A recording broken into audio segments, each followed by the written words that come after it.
আসসালামু আলাইকুম। সবাই কেমন আছেন? আশা করি আল্লাহর রহমতে সবাই অনেক ভালো আছেন। এটা হচ্ছে ম্যাঙ্গোস্টিন।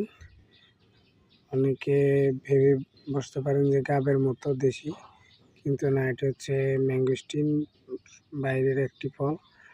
বাংলাদেশেও চেষ্টা করতেছে অনেকেই একটি ফলন নিয়ে আসার জন্য। ফলন আসলে অন্যান্য আমরা যারা আছি ছোটো ছোটো বাগানি, এরাও ম্যাঙ্গোস্টিন লাগাতে পারি।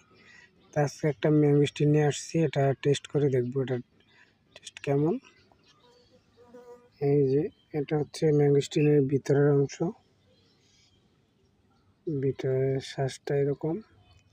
বাংলাদেশে খুবই দামি রেয়ার একটা ফল ম্যাঙ্গোস্টিন। বিসমিল্লাহির রহমানির রহিম। অসাধারণ একটা ফল, এমন ফল আগে কখনো টেস্ট করা হয়নি। বাংলাদেশে অন্য কোনো ফলের সাথে তুলনা করা যায় না। যদি বাংলাদেশে সাকসেস হয় তাহলে আমার মনে হয় যে সবার বাগানে এমন একটি ফল রাখা উচিত। ফল গাছে ম্যাঙ্গোস্টিন যেমন মিষ্টি, আলাদা একটা ফ্লেভার আছে ম্যাঙ্গোস্টিনের।